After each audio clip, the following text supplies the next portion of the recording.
Okay, so we're live with John Park. I think a man who needs no introduction. One of the best artists working in the industry, in my opinion. Amazing painter, amazing designer. John can do everything. Um, John has worked on honestly so many movies I could never list them all, from Transformers to Avatar to you name it. He also runs a school based in Los Angeles called Brainstorm, which used to have lessons in person. Although I'm pretty sure that they move all operations online, right, due to the current situation. But normally they have lessons in person. So John today is going to do a painting demo, and then we're also going to take questions from anyone in the audience. As usual, please use the Q&A channel. If you also have any issues, by the way, do not DM me, please. Use the Q&A channel.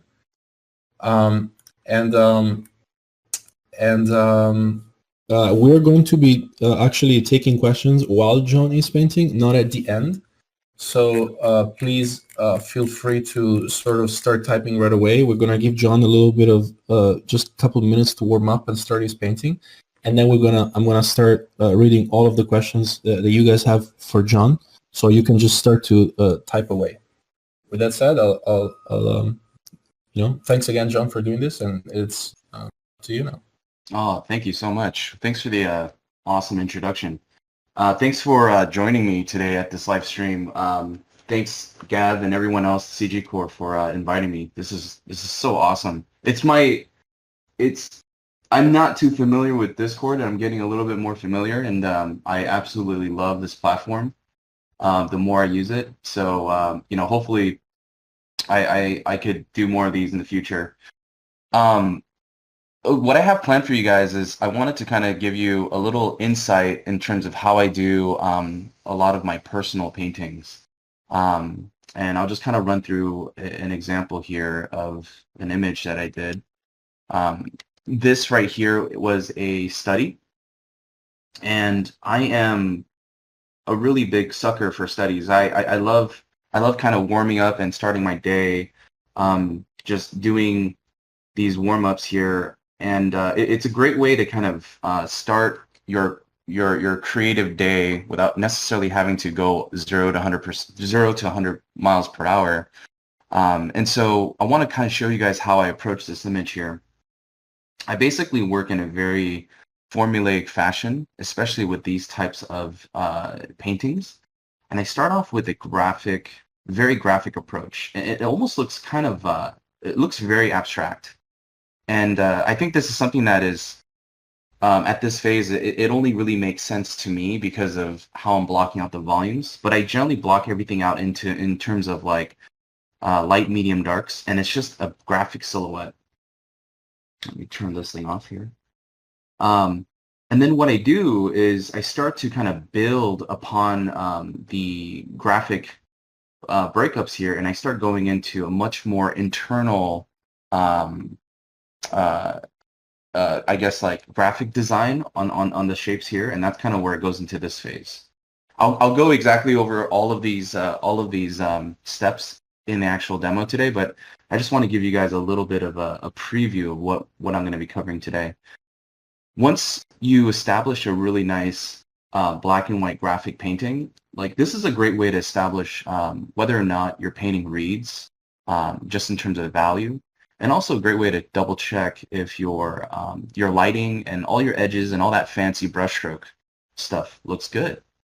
Right? If it looks pretty good at this phase, then we're ready to move on to color. And that's kind of where I use a lot of the layers here as alpha masks. And I basically lock the layers, and I basically convert it into full color. So I'm going to show you guys how I go from basically this step 1, 2, and 3. So as I paint, don't hesitate to ask any questions. I'll try my best to answer any questions along the way. If it's a very complex question where it requires me to do a side demo, maybe I'll try to squeeze that in towards the end of the demo. But yeah, well, yeah, let's just jump straight into it. So I'm going to start off with this kind of image. I'm going to do my own composition because I've already done this study, so I kind of have like a visual, some sort of visual familiarity and idea that I have in mind. And the way I like to start is I'm going to grab this image here and I'm going to convert it into black and white. I just want to just focus purely on the graphic design. I create a new layer here, and with this layer, I'm going to go ahead and make a selection here. And I'm going to turn this into a mask. The reason being is that when I'm painting, I don't want to go outside of this canvas space. So it allows me to just think about the graphic design and allows me to just block in all of my silhouette shapes internally. A great way to start if you guys are doing these imaginary, I guess, landscapes and paintings is just do a quick sketch that kind of helps establish kind of the general, I guess, general like art direction that you want to go with. So like I have like maybe some like rocks or something. And I'm going to do the world's most shittiest sketch here because I'm not going to show this to my art director. I'm not going to show it to anyone really. But it's just a roadmap for myself in order for me to block in all of these elements. Now, I'm going to deviate away from the study. I'm going to do my own composition. And I'm just thinking about like kind of the rocks here and some of these other elements that can make for a unique setup here. If you guys need to use references while painting, I highly encourage it. It's something that I always tell a lot of the guys that that take classes with me. It's like, you know, always use reference when you're starting out. Build that visual library, build that confidence, and then once you're ready, then go ahead and dive into something that's a lot more imaginary and just open in terms of like your own interpretation. So I like to kind of just block things out compositionally here, and you know, I'm just kind of improvising based on what I see. A lot of it is going to still be the same subject matter. I like to generally not deviate too far away, especially when I'm doing these kind of like pseudo studies here where it's thematically the same. Let's go ahead and erase that. So this is kind of like my block out. See, this looks really bad, right? I would not share this at all, but it's a really good roadmap, a starting place for me. Start blocking out a lot of the graphic shapes. So I'm going to go here and I'm going to pick like a medium gray value. And this is just to help me establish a lot of the graphic silhouette shapes. So I'm using this really coarse brush here. It's kind of like this, I don't know, like this weird round chalk brush. But I just like the look and feel of it. I think I got this one from Jama's brush tool preset. It's either Jama's or Jamie Jones. But those guys have like some of the nicest brushes.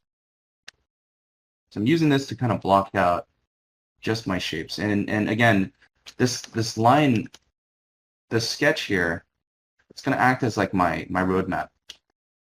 I want to make sure that I don't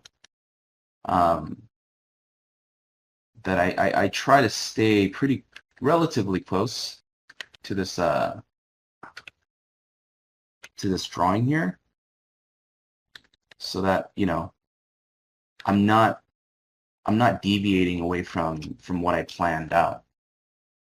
I don't mean to be too prescriptive when I paint. I know that a lot of people have different methods and approaches, but you know, when it comes to learning, and I'm just trying to understand the subject matter and understand how to execute really nice and clear design choices, or shape choices, I'd rather call it. I like to make sure that I have a general, I guess, plan of attack before I get into, you know, the more complex areas with like color and all that stuff. Another thing that I always try to remind myself is that, you know, I know that, you know, the art community, we're very much into this this ideology of like trying to do work really fast. That's one thing that I try to really tell myself is like, it's okay, you know, let's just slow down. Let's slow down and try to learn.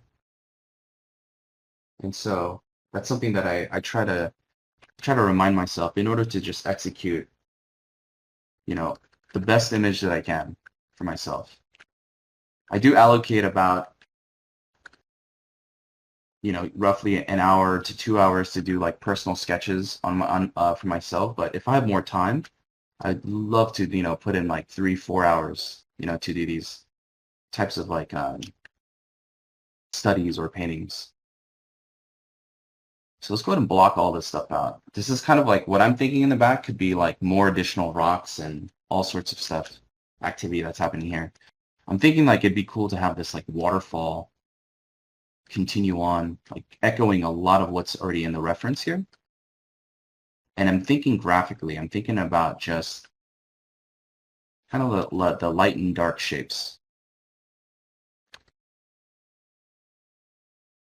I guess as I'm painting, if there's any questions that we want to start collecting. Yeah, I can start, John. So the first question is from, I'm sorry, I might butcher a bunch of names, from Rushil. It says, how to practice making good shapes. Also, what makes a good shape? Damn, that's a good question. How to practice making good shapes and what makes a good shape? I think that's a very subjective question, because I think shapes are something that it's not going to be universally agreed upon.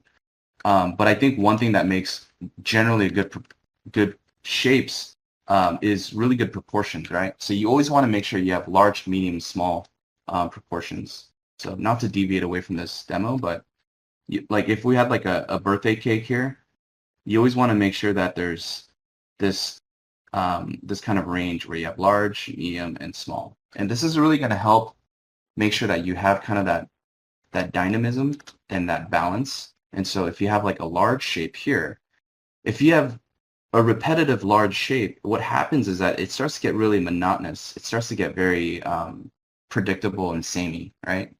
So it's more dynamic when you switch it up and you start to go like, well, what if I had a small shape here and a medium-sized shape? And it starts to really break up the monotonous, the evenness of everything that we start to compose. Now, if it's something more specific, whether you're using like a circle or like triangle, you still want to make sure that you want to maintain kind of that nice proportional balance of large, medium, small, right? So it's really about proportions. Now, if there's an even more specific question in terms of like how do you make awesome silhouettes and stuff, I think that's very subjective to, you know, what it is that you're trying to achieve. Whether it's a let's say if it's like some sort of like rock or something, you know, this can be a successful shape, but it depends on whether or not, like, you know, are you trying to go a little bit more volcanic and more fantasy-like? This can also be a very successful shape.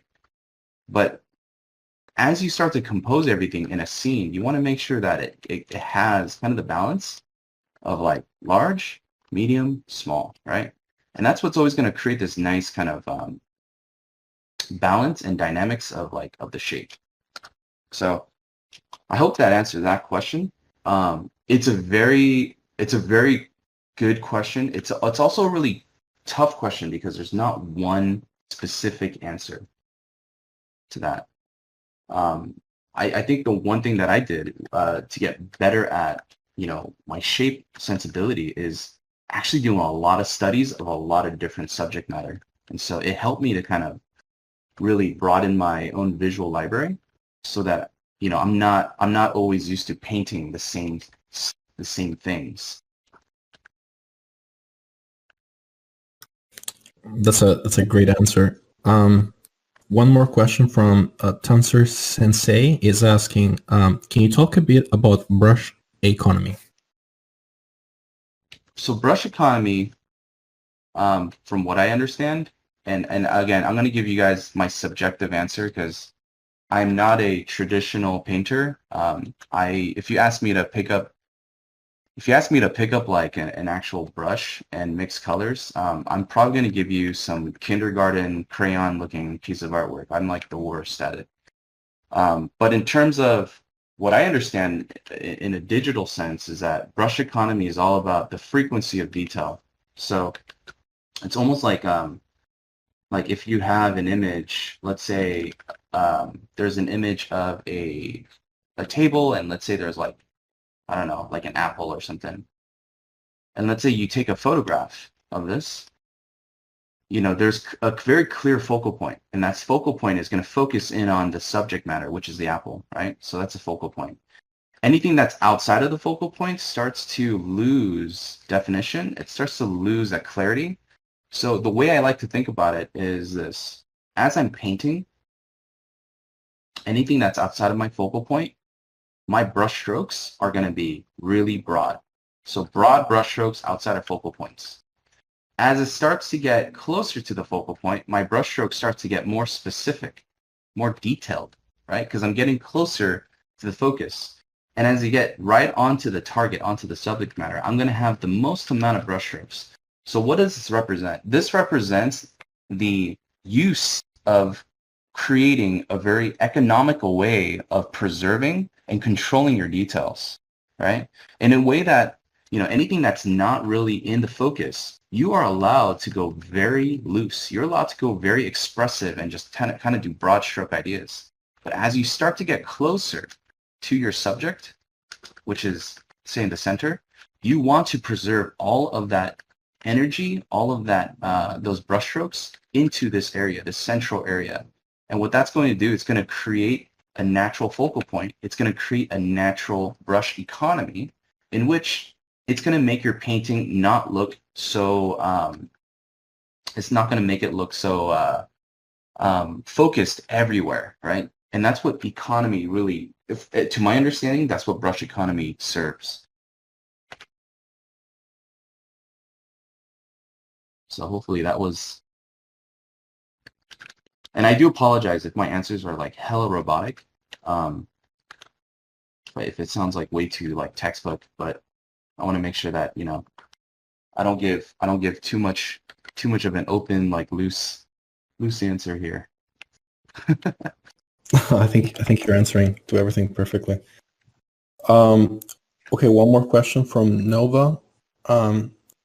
Is asking, for novice artists, would you recommend tackling multiple fundamentals or a single one, such as values, comp, shape, language, with this type of study?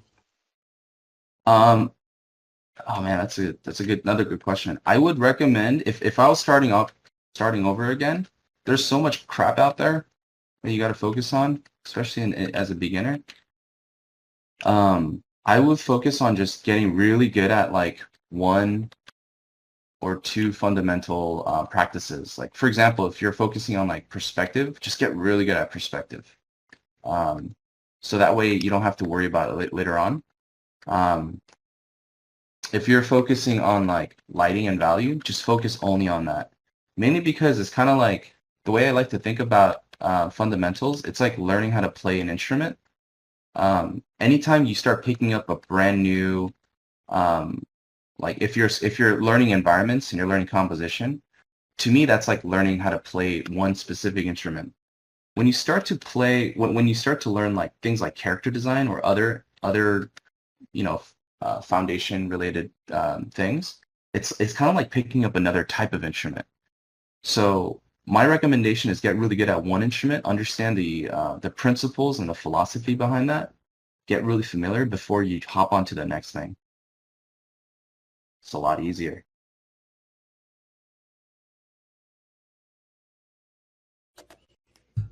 By the way, let me know if you kind of want me to keep like sort of shooting questions one after another, or if you want to focus on the painting. It's up to you.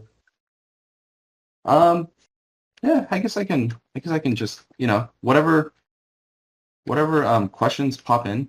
Anything that doesn't require me to pause and do like a side demo. Yeah. So I can just continue working on this.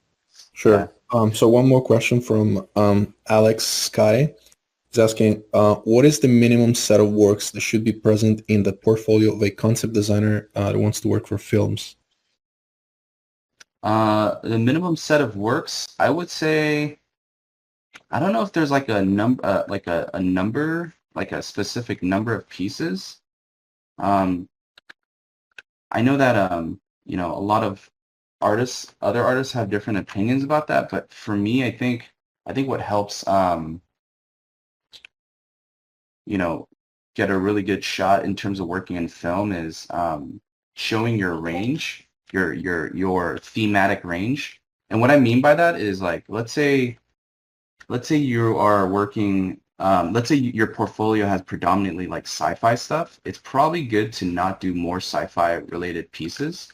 It's probably really beneficial to kind of, um, expand on that and do like, or not expand, like diversify and do like something that's more, um, I would say more like Western or like historical, like just to kind of break it up a bit because it starts to get really repetitive. And I think, a lot of films, they're not always going to have the same, theme or subject, right? There's always going to be different types of movies. So a production designer, or in that case, an art director, would want to know whether or not you are capable of executing different themes, right? So that's the one thing that I would recommend. Um, if you want a specific number, what is a good range of pieces to have in your portfolio? I would say like try to have at least 5 to maybe 8 pieces that represent your understanding in that subject matter. I don't think you need 100 paintings, but also I think you need more than just one image.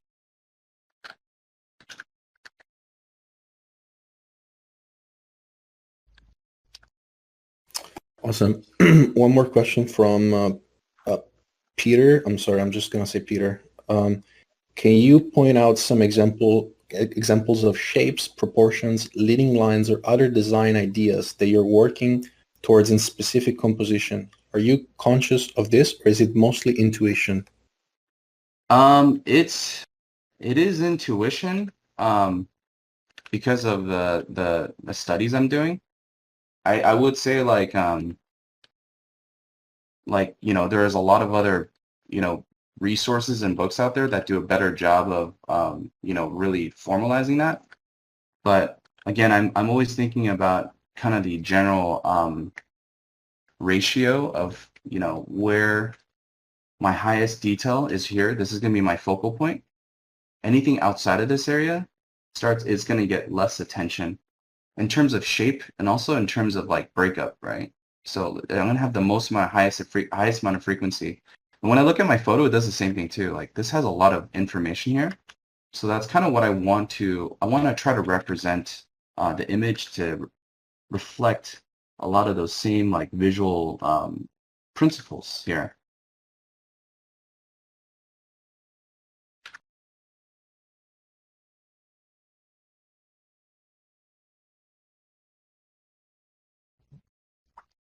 I do apologize if I don't give like the most academic answer. I think when it comes to like creating certain types of artworks, um,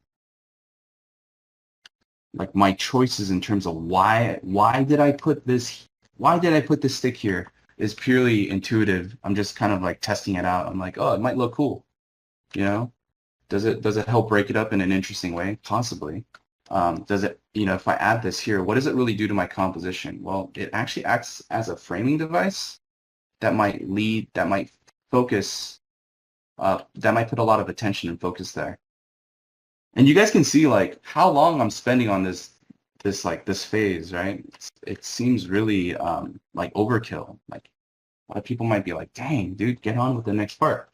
But a lot of this right here is really the foundation of the image. It's kind of like it's really like kind of like the bones of the image, right? Before I start adding in more detail. And so let's go ahead and jump into the next phase. So I'm going to go ahead and group everything. Just title this 1, 2. I'm going to start working on phase 2.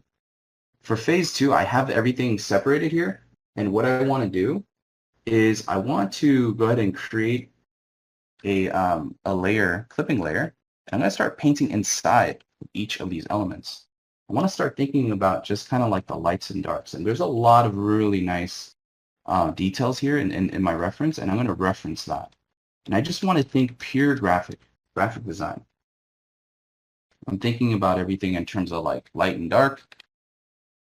I'm not worried about the highlights or anything. I just only want to focus in on the shadows. I think for me, that's going to be probably the most important part of this exercise, is just making sure that I capture a really solid shadow shape here.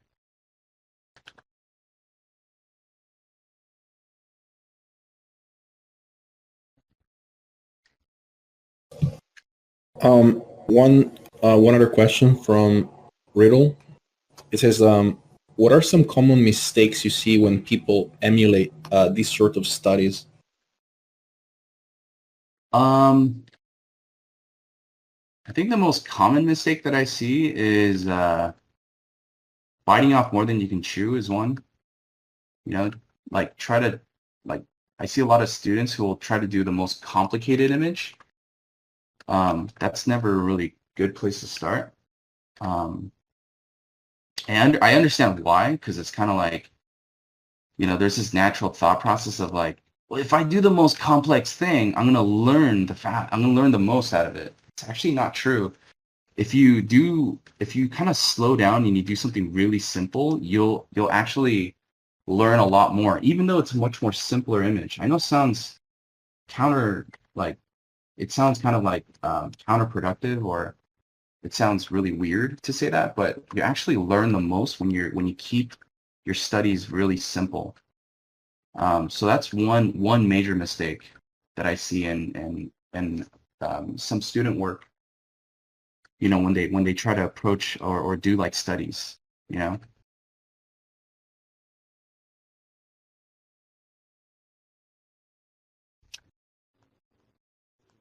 So as I'm blocking everything out, I'm just thinking pure, like very harsh light, harsh graphic design. Like, what does that mean? It means that like a lot of my shadow shapes are very, they're not like, they don't have like a lot of volumetric form. It's just like very graphic. It almost looks like I just got like a dark black marker, and I started just like really inking this thing, you know, very aggressively. And I just want to get like a lot of the darker areas, you know, just to kind of like pronounce that stuff, right? Now from here, once you feel like you're like, okay, I got all the elements in place, then you can start thinking about like, okay, well, what if this rock actually turns? What if it like subtly rotates? Then you can start to soften that up. And this is where you want to start introducing like soft edges, right? Like a little bit more volume to that form. And I'm using my smudge brush here to really help just create a little bit of like a little bit of a transitional edge. And you can do all sorts of stuff. You can use like brushes to do that. You can use smudge brush. Sometimes I like to mix it up, and I like to use like something that has a little bit more like a spackle texture to it. I'll even use a brush that has like a big stamp to kind of block in like textures. And I'll use that in conjunction with a smudge brush. I'll just kind of like smudge it around, and it's not always going to be perfect. So even at this stage, you'll see me block things in and do a lot of editing too. Earl Matita is asking, I would like to ask about the use of basically painterly concept designs, because he sees a lot of concept art that is highly detailed and photoreal, while your work is very painterly. So he's asking, I guess, about that. So professionally, when I work in studio, a lot of what's going to be asked is a lot more the photorealistic stuff. Now, and I'm going to say that very, it's not going to be universally true for every project. It's based on per project, per studio, right? It depends on like which studio you work for and what the goal of the project is, right? So some projects are going to require a much more photorealistic finish, depending on like whether it's a movie or like a AAA game, kind of like The Last of Us. I thought The Last of Us was beautifully executed, from concept art all the way down to the final production of the actual game. Now, if the artwork in that was done in a very painterly fashion, I think there'd be a lot of issues because of the fact that it needs to translate properly. It needs to translate to how it's going to reflect in the final product. So for me, when I do very painterly based things, granted, a lot of it is done for personal use, but if I'm doing it for professional use, then that means the product, the final project or product, it's going to lend itself to be a little bit more less realistic or maybe more stylized, right? So in that case, you know, it is visually more accepted to do more painterly based stuff because there's a lot more room for interpretation, right? I think when it comes to more like photorealistic, you know, products like movies, AAA photorealistic games, it is more productive to do something that is photorealistic because that's going to help the art department. It's going to help the production. It's going to help a lot of the 3D modelers. It might not be your cup of tea, and you're like, and you know, most people might be like, man, but I'm going to get, you know, not going to get as many likes on ArtStation or Facebook. It doesn't matter about that. It's really about, you know, are you helping your production with your art? You know, your art, you are a part of a team, and so if my members need something that's more photorealistic to help problem solve, you know, the game or help problem solve a level, I'm going to give them something that's very photorealistic, something that's going to help them to navigate to a much more, you know, successful, to a successful route.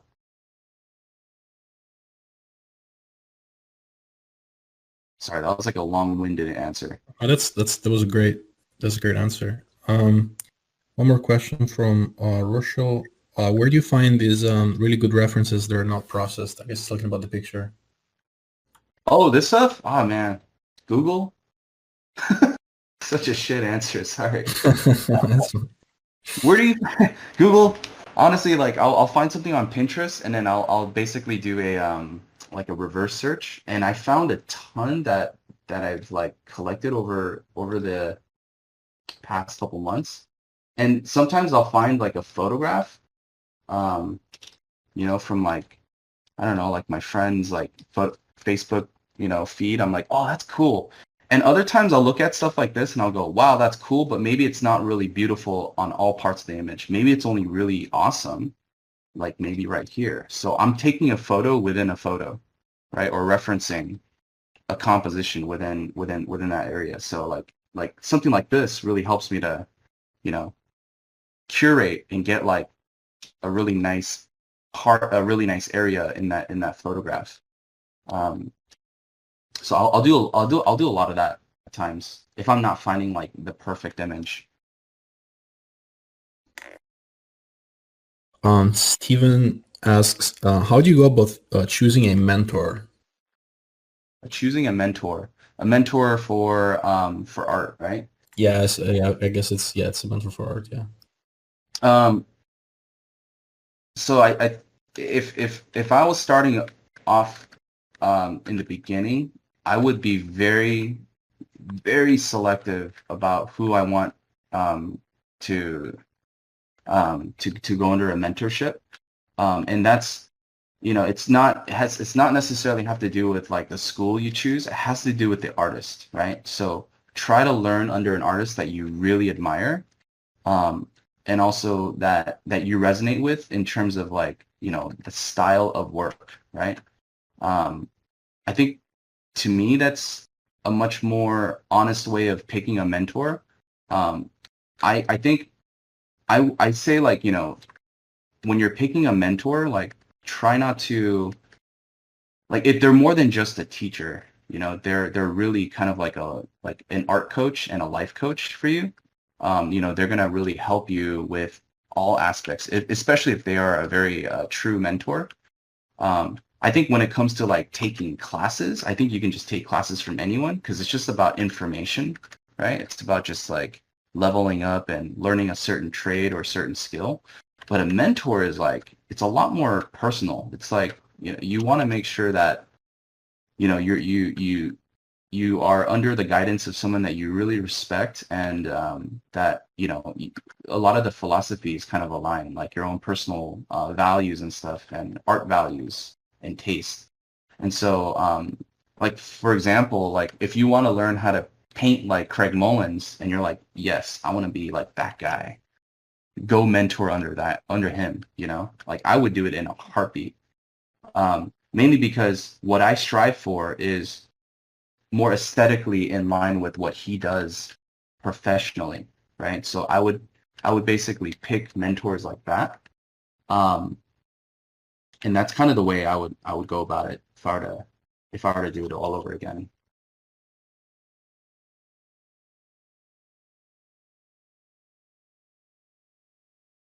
Hopefully that answered that. Yeah, Yeah. absolutely. Let me know if there's any other Yeah. like thoughts or questions. Yeah, so don't worry, there's a lot. So Arlan is asking, what was your experience with confidence in relation to your art? Where did it mostly come from? Do you think it always needs to be based on feedback from peers? And that's another really good question. The thing I think we all struggle with as artists is confidence, right? I mean, and we have like good days and bad days. We have like days where you just feel like you're on top of the world and everyone's responding to your work, and then there's those moments of doubt where you just feel like shit, and it's just like everything that you're producing, or you might have even like an off day and you're just not in a good place. I think what helped stabilize a little bit more confidence is not necessarily the reaction from peers, even though I know that that might seem like a big factor, but it's really about for me, it really came from like personal work. Like am I really happy? Am I content with a lot of the personal work that I've been doing, or personal exploration? I think that's why it's important to do personal projects. For me, that was a big game changer to help rebuild my confidence, because I think prior to that, I was always looking for affirmation. I was always looking for approval from like my coworkers, my peers, and everything. Like, you go into work every day, or you go into the studio or school, and you wanna put your best foot forward, and you want to be like, look what I did, guys, woo! And then sometimes you're going to get mixed reactions. You might get people who are like over the top and excited about your work, and you might get a lot of, not so great reactions. You might get people who are like, meh, that's not that good. And it's going to really hit your confidence, and your self-esteem. And, you're just going to feel very weird about, your own, yourself as an artist, and your own value. And that's where I kind of try to, really separate those things, right? I think it's important to know your own self-worth. And I know it's hard to like put that, it's hard to apply that in the beginning, because you're trying to get a lot of validation from your peers, and trying to make sure that like people respond to your work positively. But I think for me, I got a lot more confident in my art when I started doing my own stuff, and it was just about tracking my own progression, if that makes sense. Like I started to not really care so much about like how many likes I get on an image, but I started to track my own progression in terms of, how much better did I get in the past 6 months of painting? Am I better now? Am I better today than I was like yesterday? Or am I better today? Did I make far more improvements in the past week? And if that's showing progress, then I know that I feel like I'm improving. Despite what my peers may say, because there's so many factors. Like, your peers are really going to react to things that resonate with them, and it's not their fault really, that they may or may not like your work. But I think it starts to subconsciously really like mess with your own like personal value and like how you feel as at the end of the day. So I try to remove that as much as possible. I try to be, yeah, I don't know. That's kind of my own take on it.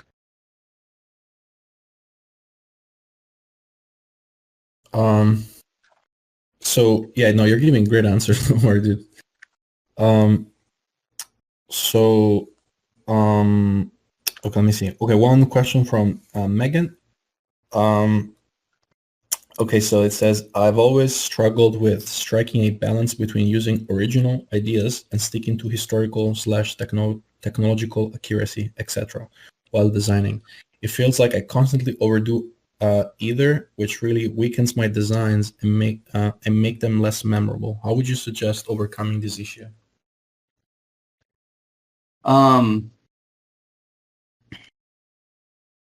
So sorry, can you repeat that one more time? I just want to make Yeah, sure I properly. yeah. It says it basically says I struggle with striking a balance between using original ideas and sticking to or sticking to the historical slash technological accuracy of, I guess, of said ideas. It says while designing, so it feels like they constantly overdo either, which they feel like weakens their design and makes them less memorable. So I think it's probably the struggle between coming up with original ideas but making sure that they work within like historical or technological sort of accuracy. So what I is see. the Like what is like a good balance, right? yeah, yeah. Um, and that's a really good question. I think that's like one of my favorite questions because it's so damn hard. It's like I I I I think that's going to be a very ongoing, not struggle, but it's going to be an ongoing thing that we're gonna as artists and creatives, like we're gonna continue to strive for, is like that perfect balance and making memorable designs and making successful designs, right? So I think a lot of it has to do with the parameters that we set for ourselves, and what that means is that when you're doing something that is um, like say I'm like working on like a sci-fi movie, right? And sci-fi is in as a genre, it is so broad. I don't even know what the hell it means, to be honest, because it can mean Blade Runner, or it can mean iRobot. It can mean, you know, Mad Max. Like that's considered somewhat sci-fi fantasy, but it has so much broad range where just that term alone is like it's a very daunting term, right?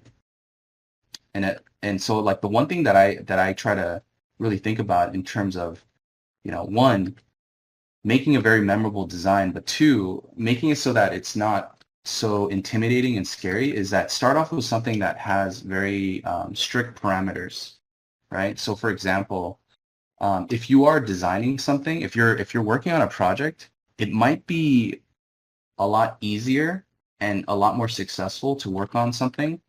Um, Say, for example, like let's say if you were to um, redesign Egypt, right? As an example, say you redesign Egypt, but you're gonna say, okay, well, it's not like completely sci-fi in the fact that everything in Egypt has changed, but what would Egypt look like if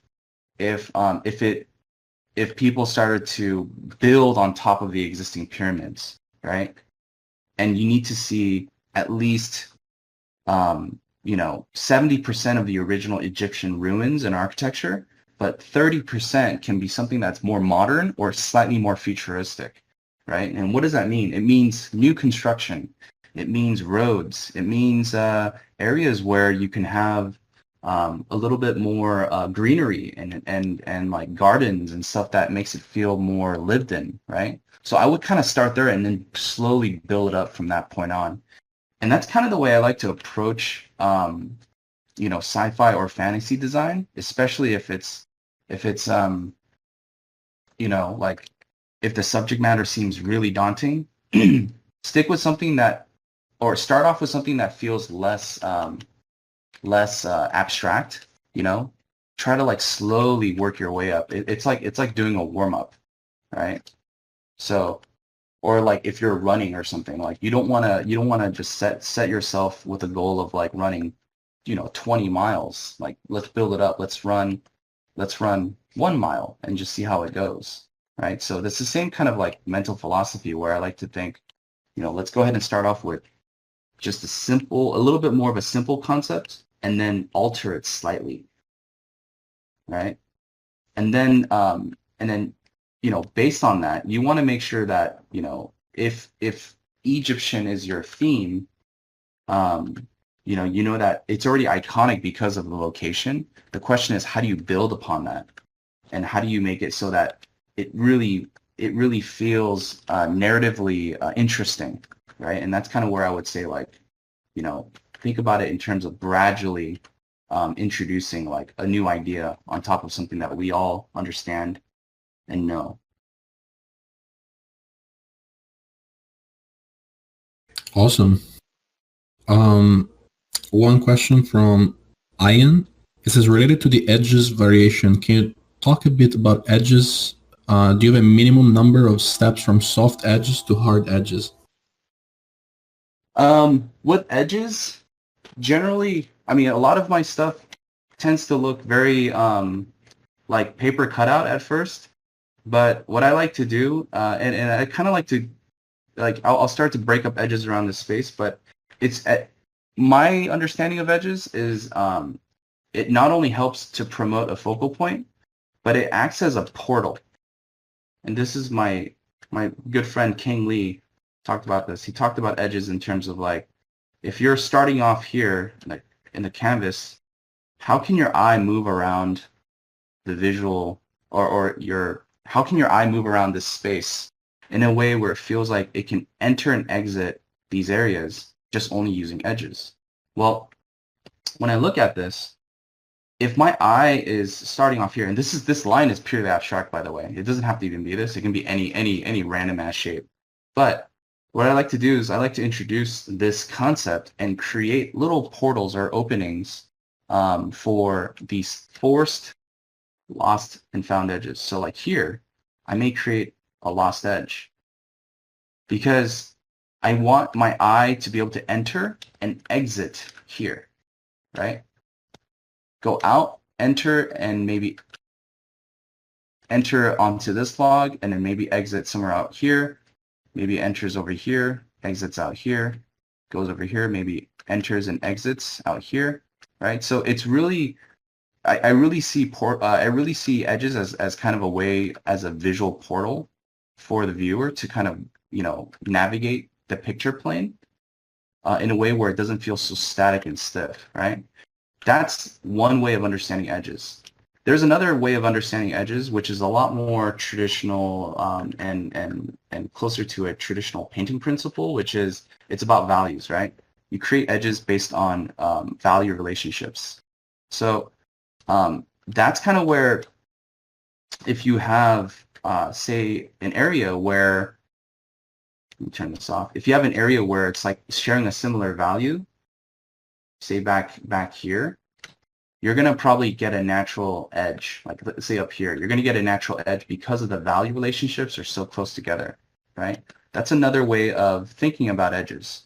But that's kind of my understanding of how I was taught edges. Is there's one that's very this is very active, like this is a very active edge control, and there's ones that are very passive, which is through the use of sharing or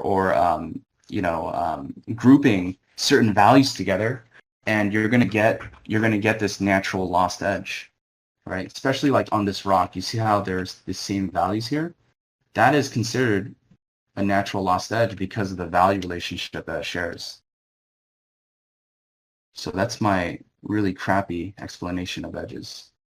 I think whoever actually does real painting, and I'm not a real like traditional painter, is most likely going to disagree with my philosophy or my understanding of edges. They're probably Yeah. like, yeah, this guy's full of shit, man. Well, digital and traditional, I guess, are different after all. Um, what are from Rioma? What are some universal truths you have found observing our visual reality? How do you put these truths into practice in your art? Wait, what are some universal truths? Yeah, I mean, Uh, I think maybe, I think I have a hard time understanding like yeah, maybe, Rioma, if you want to like elaborate further, I'll come back to your question. I'm gonna ask another one. From Ratchet, how important is it to learn designing if my primary skill is in illustration? Um, concept art pieces look more l- concept art pieces look more like detailed promo piece. in Mm, terms of like it looks like marketing pieces. I'm trying to understand this question. Um, I don't know. Maybe I would also ask Ratchet to uh, explain Maybe explain this question also a tiny bit better. Um, okay, um, this one is pretty is more straightforward. So from NMD, it says you say you don't do traditional work. Why is that? This is just personal preference. Would a beginning concept artist be missing out if they don't do traditional art? I grew up not doing traditional art, mainly because I'm, or I guess traditionally I'm more of a pen and pencil type of guy on paper. I'm very afraid of mixing color, not because I think it's hard. Um, well, I think it's hard because I haven't done it. That's what it is. That's just that's just me. I don't think there's anything wrong with learning traditional. I would say learn it. I think I can see a lot of benefits from it, but um, I just it's my own personal weird quirk. Like I've never got into it. I just think I was never a painter when I started. And so the idea of having to like mix color was really scary to me, you know? And so I think I use digital tools as a way to kind of avoid or you know not do traditional. And I think maybe in the future, like maybe way later, I might start I might buy like an oil set and brushes and try to start mixing some colors around. Um, I don't know. It's a really good question. It's also like it's something that I have a I don't have I get a lot of like mixed I get a lot of mixed answers from like my friends and my peers, where you know like my friends who do a lot of traditional, they're like, you got to do it, man. It's gonna really change kind of the way you think about painting and you know sometimes I'm like, oh shoot, really? Maybe I should. And then I get like other answers from other people who don't really paint traditionally, and you know they'll tell me something different, which is like, you know, they're like, well, look at the information. If it resonates with you cognitively, maybe you can still apply those principles in terms of in digital form, you know. Um, so I think there's truth to both, right? And it comes down to preference. Awesome. One question from Artyom. It says, how can you improve in color? What should you focus on to practice in traditional materials, drawing, still lifes, or analog type of stuff, or what? I think in terms of improving in color, I don't think nothing beats doing studies. I think that's some of the best way to get better at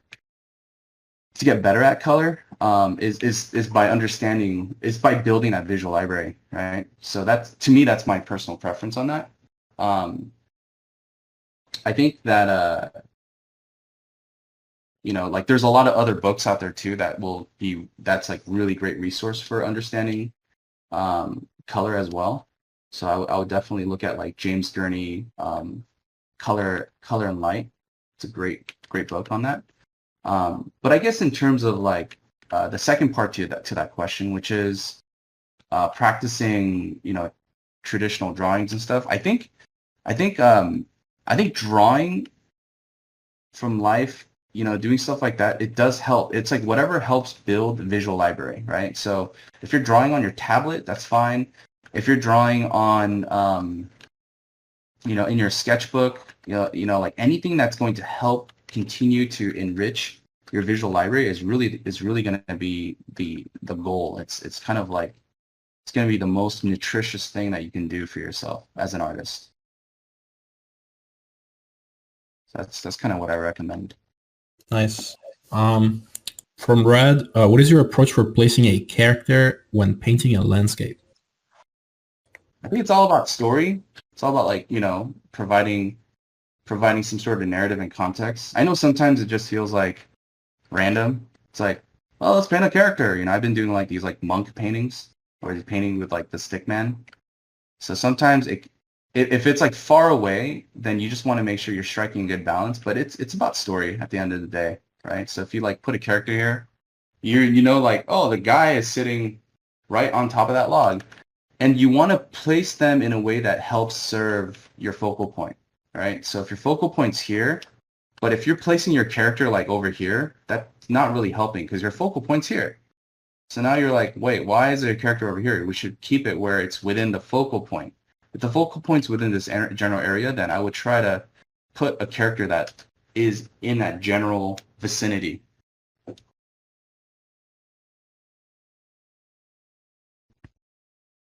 Yeah, and they always have to have a stick, right? They always have to have a stick. If they don't, Yeah. you fail. Yeah, I think that's how it is. Um, one question from a Trancer. It says, Is your brainstorm bootcamp for beginners or is it's an advanced one?" So anything that's related to just a lot of the painting classes, it's generally like I would say it's it's beginner to intermediate levels. I will say that, you know, if you've never opened up Photoshop in your life, then it's probably not the best place to start.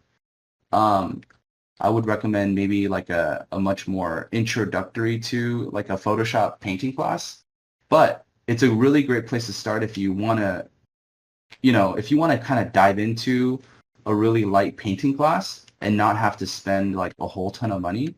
And also it's a really good, the boot camps are really good if you're just testing out, if you're just like, well, I just want to see what it's about, because you may or may not like it, you know? And so that's kind of the main reason why we created those boot camps.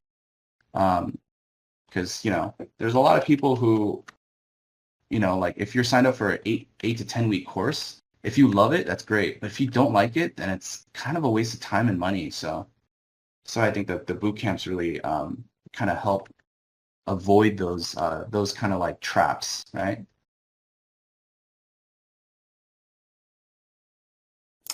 Nice. And as you can see, John is a is a great teacher, so highly recommended.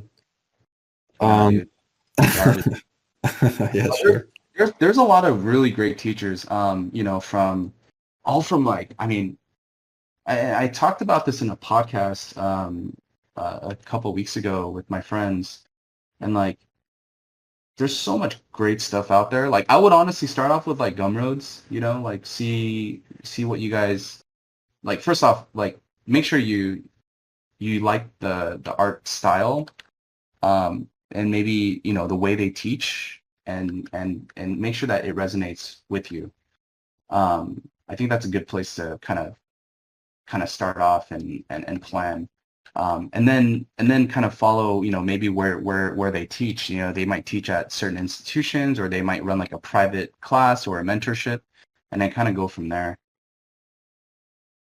And there's like all sorts of great teachers from like all over, from like, you know, not only at Brainstorm, but also at like, you know, CGMA, Learn Squared. Like I have a lot of friends that teach at Learn Squared. CDA, Concept Design Academy, which is located in Pasadena. Great school. Also like Schoolism.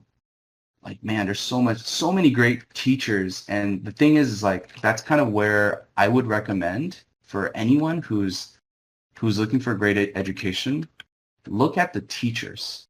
The teachers is going to be a place to start, you know, and make sure make sure you get a great experience and great interaction with those teachers, and then from there, like, slowly build up, like, then start looking around and seeing, like, who else teaches in that same fashion or that same style. Okay, well, as I'm painting, what I'm doing here is, you can see I'm like just color picking these values and just trying to really mimic a lot of the colors within these values. You can see that I literally am, this is like my mask here, right? So I'm starting to just inject a lot of these colors and tones here to kind of get these colors in. And this is a way to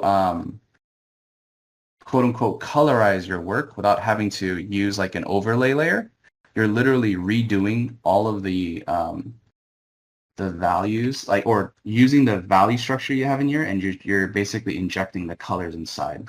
So I found this to be the easiest way to quote unquote colorize something, because yeah, colorizing it using like overlay and multiply, I personally haven't had a successful run at it. I know, like, I have other friends who are really good at that. I'm just not as skilled as they are. So I was kind of like, okay, I need something that's a little bit more like easier, and something where I can kind of revert back to like a black and white image to really help me influence and make, like a much more to have a much more successful result. And so I've been using this technique. This has been working for me fairly well these past couple months, really. Yeah, that's great. There was actually a question later on about that. You basically just answered. Oh, cool. From Ann Callow, it says, what are some words of advice you can give to a junior concept artist that basically started their first studio job? Oh, okay. That's a good question too. I like that. So words of advice on anyone who's starting off, right? Be inquisitive, be very humble. Okay, I think be also try to be hungry and try to learn as much as you can. And just know that, like, it's not it's a starting point. And so, like, I would say try to ask as many questions, try to be a team player, because if you're showing that you actually care and that you want to learn, the people around you are going to really invest in you and want to they're going to want to help you even more, right? I've met a lot of young designers, young artists who, who've started off a little bit like kind of where, they're kind of like very, very successful student artists, and they went in and, naturally you're going to be like, oh man, I'm freaking badass, like all these old people don't know what they're doing, like move aside, like let me show you how it's done. Like that kind of attitude is not really helpful, especially when you're working on a team. And the thing is, like, you're working with these people, like at the end of the day, you're working with people who like who you need to like see every single day, right? Who you need to interact with. And it doesn't matter about you as an artist, it matters about you as a person at a studio. Those are some things that I've seen go very, very bad for some students who had a different attitude. So I would recommend just kind of going with a much more like humble and like like kind of like more open-minded attitude, and just try to learn as much as you can, because a lot of these veterans they have like decades of experience, and there's so much that you can learn from them other than like what brush they use, right? You'll learn a lot about kind of like how studio politics work. You'll learn a lot about career. You'll learn a lot about problem solving. You'll also learn about things that you normally don't really think is important, like communication, organization, You might learn things about, history and like all these things that, maybe we didn't really care about or might have taken for granted before. There's so much value to people at these studios, and just kind of just make sure you kind of go about it in a way that benefits you and benefits your growth as an artist. So that'd be my recommendation. Nice. That's another great answer. Let's see. One question from Rick. It says, what would you do to avoid getting burnt out from not hitting the mark we expect it to be? Like I guess the potential depression of not being accepted by your peers. First, I would say honestly, like get off social media. Like that'd be my first thing. If I recall all the times that I got like just mentally burnt out because of something that I read or because of like a certain statement that I saw or like, posts that I saw on like, on Facebook or something, like I honestly wish I had the guidance to just be like, you know what, get off of social media and focus on things that you actually really enjoy and just almost kind of block yourself out from all that noise, because it's just noise, man. Like people like to naturally make a lot of noise, and so that's kind of the one thing that I would always advise my students and also even myself, like when I'm feeling like overwhelmed, I'm like, oh fuck, man, like there's so much new stuff, new tutorials and like awesome more Blender tools, and I'm like, dude, I'm so behind the curve, and it's so easy to get caught up on all that, and you can feel really down about yourself. So it's good to just kind of like break away from that and just kind of reset. Also, another thing about burnouts I want to talk about in regards to just working, whether you're a student working or whether you're a professional, I think the thing that helped me is to not overdo it, like learn how to take healthy breaks, right? And learn to be a lot more disciplined with your time. I have like friends who are hardcore and they'll just go 15, 16 hours of arting, right? Of just painting and doing all of this like hardcore production. And then later on, like boom, it hits them like a hammer on their head, right? They're just like, holy crap, I'm so tired. So I think one of the things is that, being in this industry, it's really a marathon. Like you're in it for the long haul, man. So if possible, try to pace yourself, try to give yourself time to kind of breathe and just kind of like reset or recharge those batteries. Also, another thing that helps too, if you want to be productive, okay, try to create really, I guess, like healthy habits. Like get up like 30 minutes to an hour early. I know this stuff sounds like really generic. It's like shit that you'll hear on like YouTube, like get up really early in the morning, start your day. But it's really true. Like get up a little bit early in the morning. Start off by doing a personal piece, and that's what I did this morning. I honestly got up a little earlier, and I did like one painting for myself, and it's a shitty painting that I probably won't even post. But at least I was able to do something for myself, and it kind of at least created a really good rhythm in which that I'm most likely going to repeat tomorrow, and just keep on doing that over and over again, and you'll start to find yourself, being productive. And also, at least you're producing things and you're not like trying to cram it all into one, like one day. So you're really just kind of pacing yourself.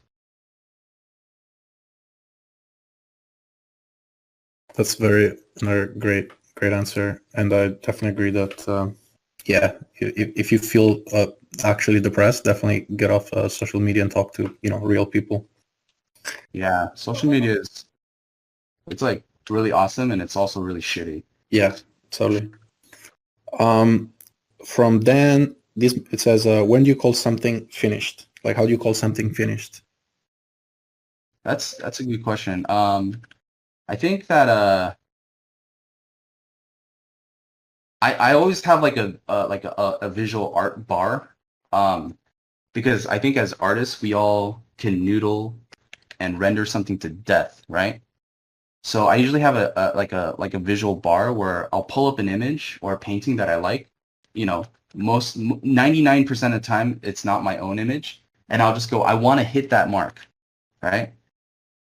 And then I also, in conjunction, I give myself a time frame. I say like I don't want to spend more than a couple days on this, and I probably shouldn't for the sake of time, for the sake of budgetary reasons, whatever it may be, whether it's like for studio reasons. But I usually try to set those basic guidelines so that I know when I'm close to being done or when I should call it being done, right? Those things have helped me to at least have a better measurement on my own progress. So yeah, I'd recommend doing something like that. Nice. Oh, this is I like this question. It says, hey John, from Mo, it says, hey John, what's the secret for your positive vibe? You always seem chill and happy, which I believe helps you a lot. Pump out awesome work. I'm negative as hell, man. I don't know, man. I have off days. Fuck, man. I think it helps to find like an outlet to vent.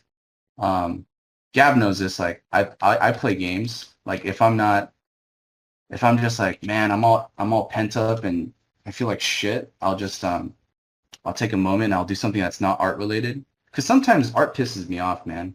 Doing concept art, like it's just maybe sometimes your pieces aren't coming out great, or you just might have an off day. But there are a lot of times when I need to just vent, I'll try to go out and I'll either go out, take my dogs on like a long ass walk, or a lot of times like if I'm in the room and I just need a quick breather, I'll honestly like switch it up. I'll play games. Like that's kind of my little escape. Is I'll play Counter-Strike, and I know that's yeah, nice. a hell of a violent game, but yeah, John and I used to play Counter-Strike sometimes. Yeah, no, don't play with Gav. He's insane. He's like crazy. He's like this typical like super crazy talented European, like one shot, one kill with an op and doesn't do a scope. It's funny. Question from, yeah, I'm sure you do. Question from Flamer. How do you choose a certain aesthetic for your own personal works in terms of style and stylistic subject matter, if you happen to like way too many different things? That's funny. A certain aesthetic, I'm assuming that's kind of like more like a design aesthetic, right? Not like not an art aesthetic. Yeah, I read it that way too. Yeah. Okay. Damn, that's a good question, because I totally feel you on that one. I think damn, yeah, because I like a lot of stuff too. Because sometimes and I think it confuses me, because then like one day I'll like I'll just be on like a Ghost in the Shell binge. I'm like, oh, I really like that, and then I'll suddenly start watching Lord of the Rings, and I'm like, oh man, fantasy, and I'll start getting into that, right? So it confuses my taste. I'm like, what the hell? I think what I need to do is if you're the type of person who gravitate towards liking a lot of different subjects, I think it's good to compartmentalize, right? Know what it is that you want to get into for the day. I know it sounds, again, a very prescriptive answer, because it's like, how do you do that? But it's one of those things where if I know that I'm going to be doing mechs, like robot designs, for a long time, I'm just going to look at nothing but robots, and I'm going to pull up all of my favorite robot references, and I'll just binge on that for a while, and I'll just go, okay, what are some of my favorite mech designs, and I have my own personal list, both ranging from like, comics, manga, and like my friends' works, and like Fausto Di Martini and David Levy, like to me, those guys do some of my favorite, like, like sci-fi designs, and I'll just kind of use that and be like, yeah, this is what I want to get into. But I think on a normal base, like on a normal day where I'm just kind of looking through all of my inspiration and all of my favorite folders per se, I try to make sure like I'm very clear about like what the goal is. Again, like it's very prescriptive. It feels very like robotic to say that, but it eliminates the whole factor of like trying to digest all of the things that you like in one day. Because again, your brain it needs to filter out what is helpful and what's what you're going to utilize, right? So, and it's not to say like to have less reference. I think that's not really a helpful answer, but it's like consolidate and try to figure out what reference is going to be helpful for you for that day. Hopefully I don't know if that answer really helped. Kind of, probably another confusing answer. No, I think it made sense. I don't know. What do you think, Jeff? Because you're like, I mean, I think, and you do a lot of like, you handle a lot of stuff.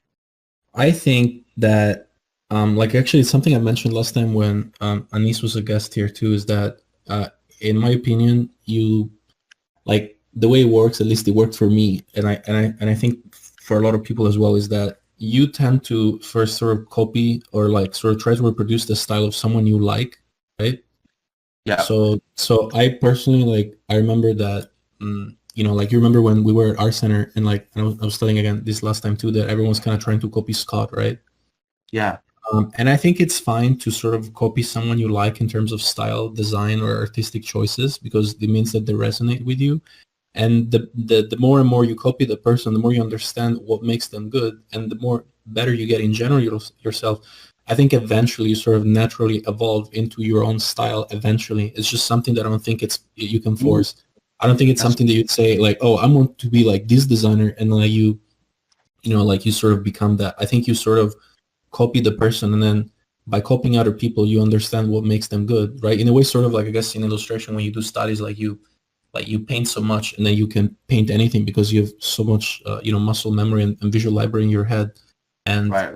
and I think for design, it's basically the same. Where if you copy, things over and over and over from someone you like, eventually you sort of like you're copying this person. Maybe you're practicing, how to build other things. I guess now I'm thinking in 3D, but like if you're, let's say you're modeling, specific things, how to learn how to, I don't know, model guns or model props or whatever. And then on the side, you're trying to, I don't know, like, let's say you like, I don't know, Mike Nash, and you're trying to like copy how he does his crazy characters. You're probably not going to be able to do it right away.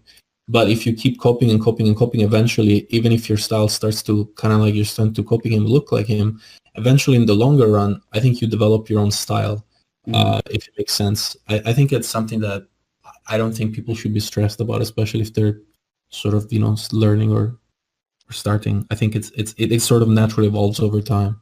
Yeah, no, that's a good point to bring up. Yeah, I think to that point, I think when I first started really like getting into like this more traditional painting aesthetic, this look, is I really copied. I try to emulate Craig Mullins, Jamie Jones. Right. Yeah.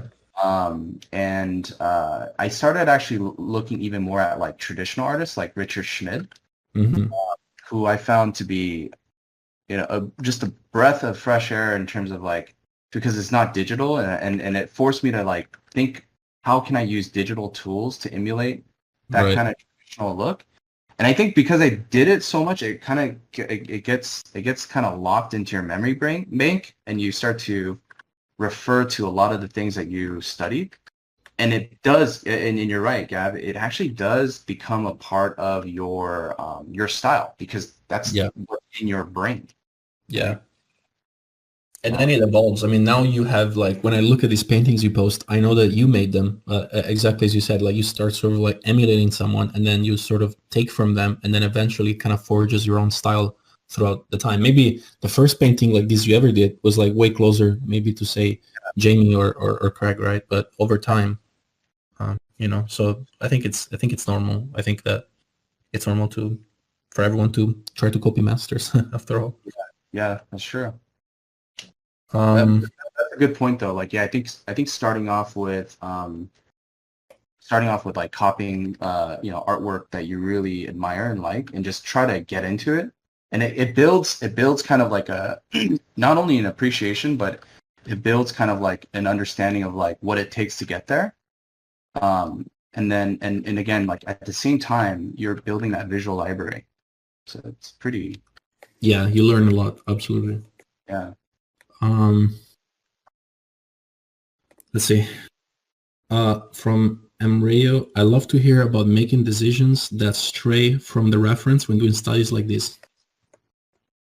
So when I do studies like this, or as I'm kind of deviating away from the actual like image here on the reference image on the left, is that I always have to do a study first. Like that's number one priority. And again, it's just something that I've like told myself. I was like, I need to do a study first in order to get really acquainted with it. And if I do a successful study, then I know at least what it takes to get from point A to point B, right? I know what it takes to get here and what colors that I should be mindful of. So I have like having that visual library helps me to like prep and be prepared. And then from there, it's like, then I can go through that same process of like, you know, making those same steps, but then now I'm starting to alter it. I'm starting to kind of like change some of the elements around, change the orientation, and then like build upon it, right? And so that's kind of what we're doing here.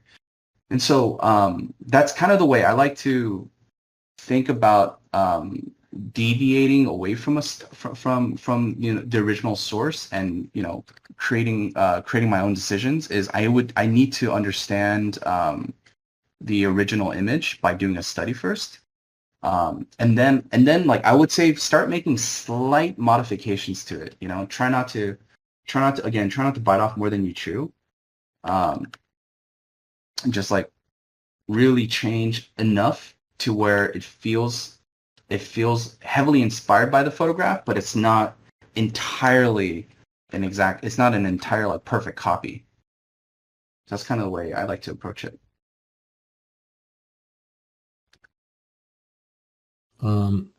Nice. Definitely agree there too. Let's see.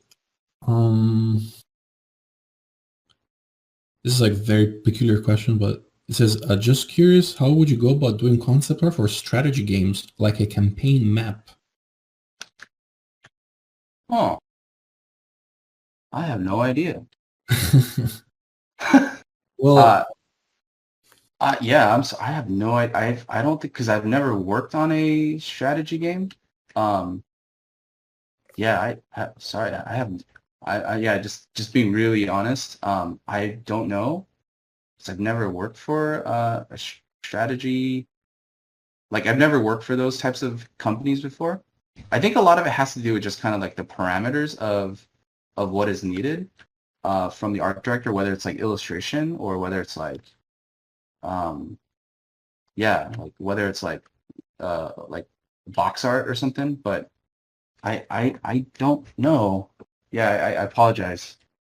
yeah, and maybe also you might want to like look up maybe like artists, the concept artists that work in actual in-game at like places like Blizzard and XCOM or whatever, and all these games, the game companies that make strategy games, and see if you find specific concept art maybe that sorts of reflect what you're looking for, I think. Yeah, that's an interesting one. I don't really have a good answer for that one. Okay, let's see. What is your daily schedule from Noor? What is your daily schedule? How do you balance the time spent on art and the time spent with your family? Yeah, that's tricky, huh? Damn. it's a tricky one that I think everyone can resonate with, and it's a struggle.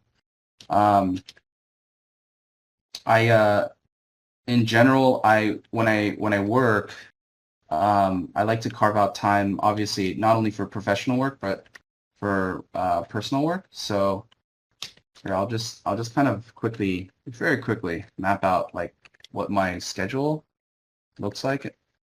So obviously you have like a Monday through like a weekly chart. So I have like Monday, say Tuesday, Tuesday, Wednesday, Thursday, Friday. And then we have like the weekend, right? Got like Saturday, Sunday.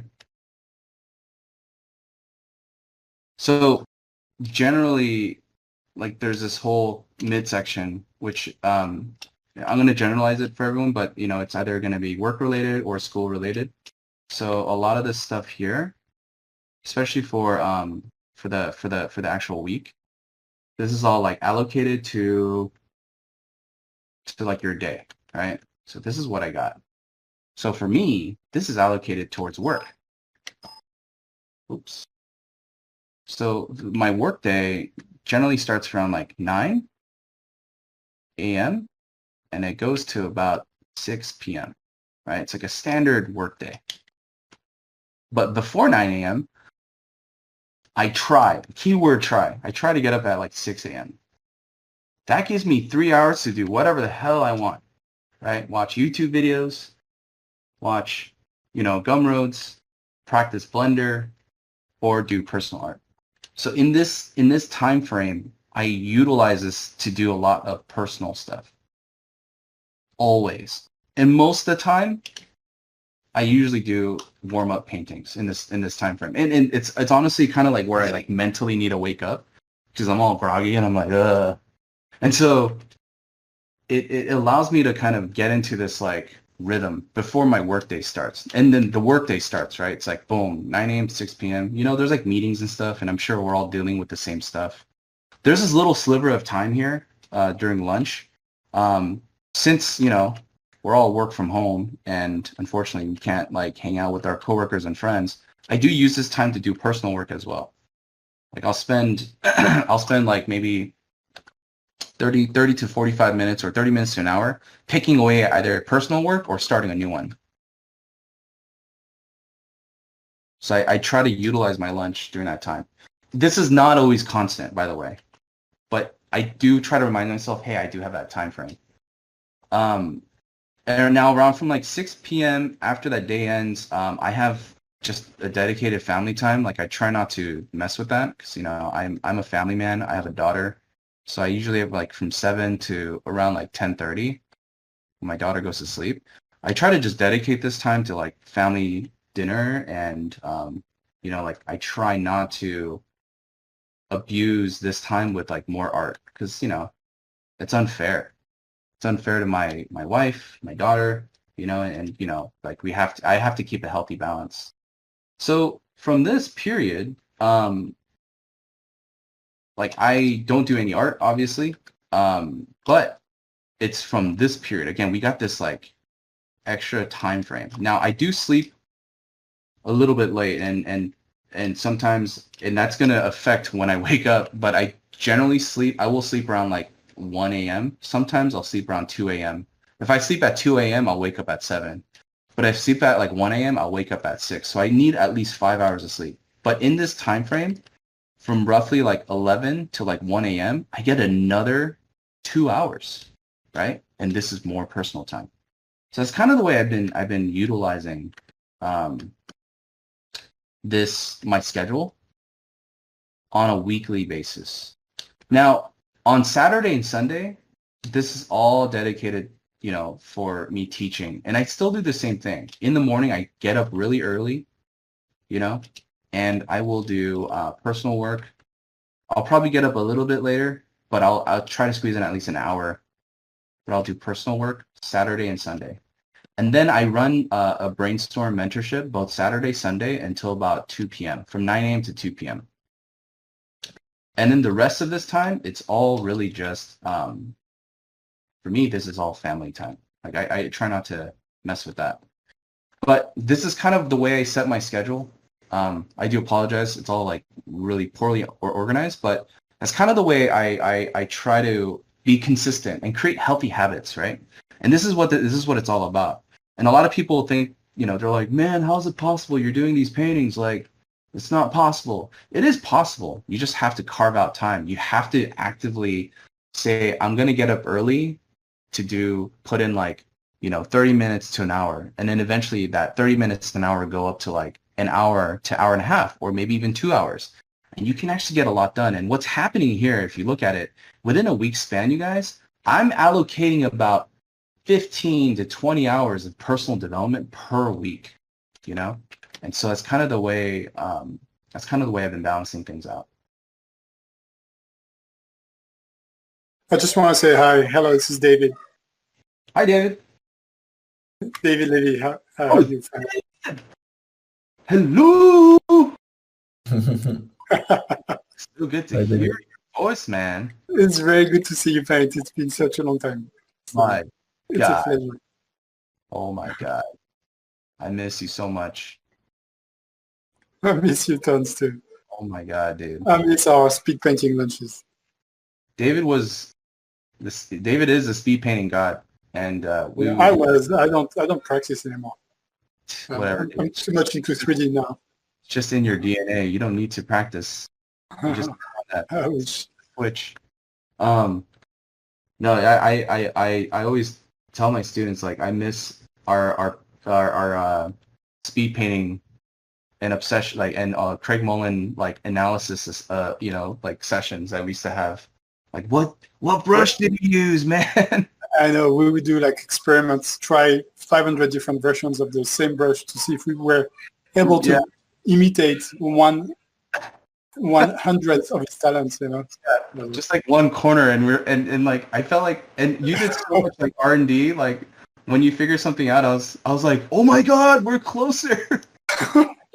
Yeah, but it's like impossible to be even close to him. And it's just like that. It's just, yeah, but it was tons of fun.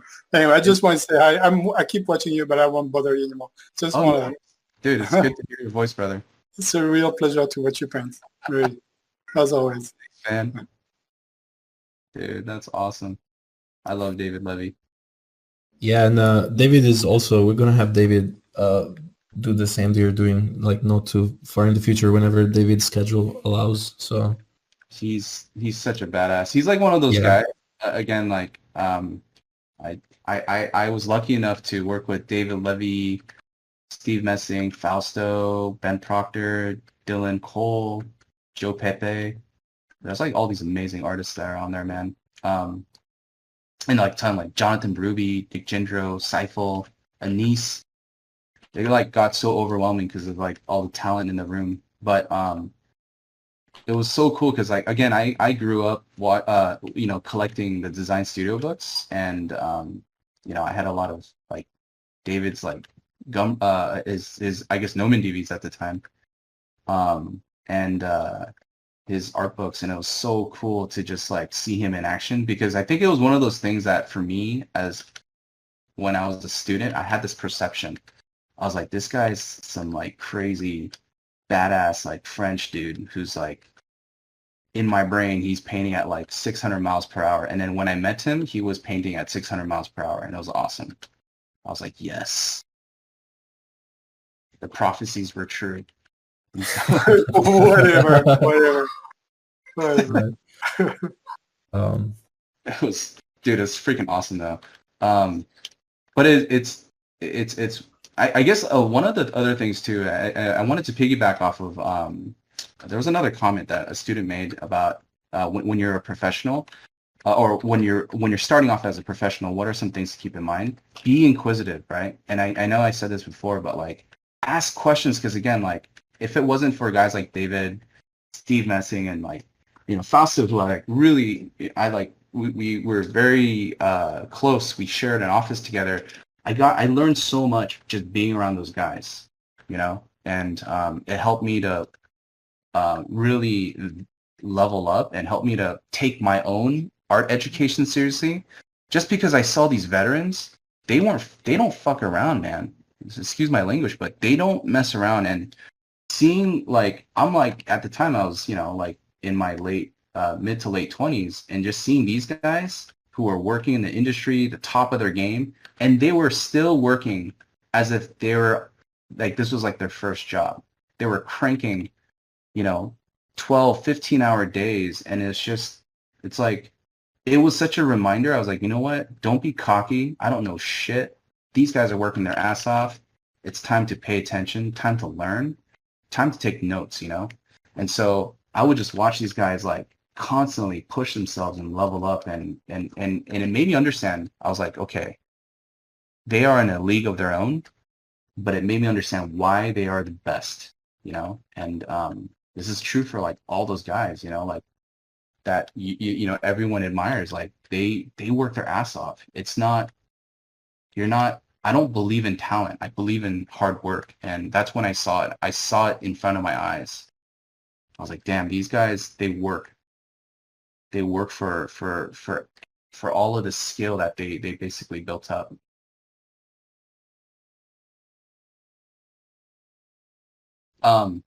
Anyways, Yeah.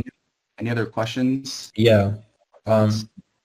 Yeah, absolutely. Let's see. Let me go back to this one. Okay, so Ratchet clarified their question. I guess he was asking about, he said he's designing stuff like props, a bigger part of the work in game studios, because we all see in portfolios of other artists, there's a lot of beautiful keyframes. Yeah. I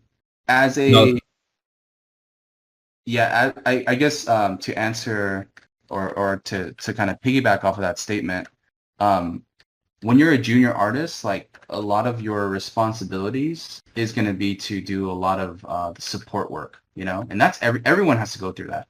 You have to earn your stripes.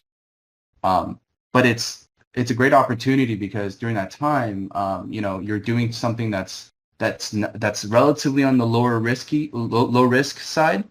So, like, I kind of take that as, like, a privilege to just kind of be a part of the team, learn, and to contribute, even if it's something as small as a prop. It's such a great place to kind of start pushing your designs and start to level up and ask questions to some of your seniors and leads on, like, what their process is. I think one of the things that I regret, and I really don't have any regrets, in my career, but the one regret that I do have, I'll share a little segment, is I got into a studio over in Universal, and I loved every aspect of it. I loved working with the people at Universal, and I was under a studio called Blind Wink with a director named Gore Verbinski. I loved it. The only, I think the only problem that I had was I felt like I got in a little too early, meaning the responsibilities of what was required was way above my skill set, and I really I was like, oh my God, it's the first time where I was like, okay, I wish I had a lead or a senior to just kind of guide me through this so that I can learn. And honestly, like, that was just it was such a stressful time where I was just not ready and not prepared to have that kind of responsibility, and they did appreciate me as an artist, but I was just not, like, technically, I was just not there, right? And experience-wise, I was not there. Communication-wise, I was not there either. I was still learning how to organize and communicate my thoughts to non-artists and producers and stuff. And so, like, it was just such a rough patch, like, during that time, and I was, like, getting frustrated because I didn't know what I was like. I was trying my best, and I was like, oh man, like, they're not understanding what I'm trying to do, and sometimes I'm like, and I'm trying to learn while doing the job, and it was really challenging for me. And so I was really happy to be a part of a production where I got to kind of start start off really simple, you know, like start off with training wheels and then like level up, you know, slowly build the experience, because when I built that experience, it built a lot more confidence and maturity in my work as an artist, and I knew exactly how to navigate going forward. And so I gotta say, like, a lot at that time in my period, it was like a really good educational time frame.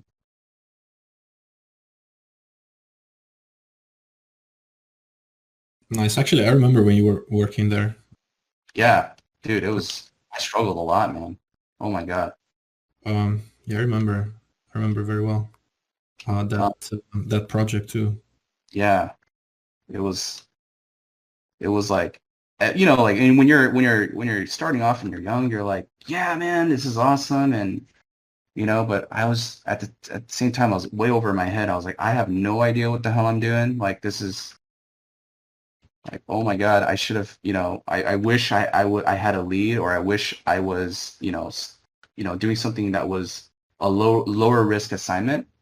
You know, I wish I was like started off with like props, and then I can slowly graduate my way up, because it was like, I felt like I just got put into the deep end at that time. And it was not their fault of their own. It was, you know, again, it was my own ambition. I was like, yeah, I could fucking do it. I can do it. And then that's what I thought. And I wasn't able to do it to the level that I wanted to. And so it was Right. it was a really rough learning experience for me as a beginner. Now, if I were to go back now with the knowledge that I have, hell yeah, I can do it. You know, absolutely. You know, like without doubt. Like, I feel confident now, but you asked me 10 years ago, like, I would have given you a completely different answer. Right. Let's see. From Andre, I guess. I say, if you could meet any artist from the past, one-on-one meeting, who would it be? Any artist from the past? Yeah, I guess someone who's probably deceased, if I had to guess. John Berkey, for sure. Oh, John Berkey, a huge fan, always will be.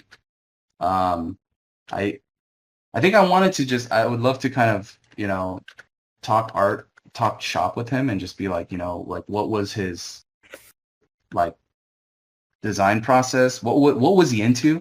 He has such a unique taste, you know, and he's such an amazing illustrator, but designer as well. Like the dude he was doing some stuff that was way ahead of its time, and it still is, in my opinion. Like, you look at his stuff, it's amazing. I mean, I think like a slightly more you know, common answer would be like, yeah, you know, I'd love to meet like John Singer Sargent, you know, and like kind of know, like, you know, what his personality was like. I was fortunate enough to meet, you know, Craig Mullins, you know, at like Lightbox, and also you know, I was able to go visit him at in Hawaii. You know, so I feel like, you know, I was like, you know, those types of artists, like, I had on my bucket list, and I was like, yeah, I finally got to meet them. So awesome. But what's great about meeting these artists is you get to understand, it really puts a much more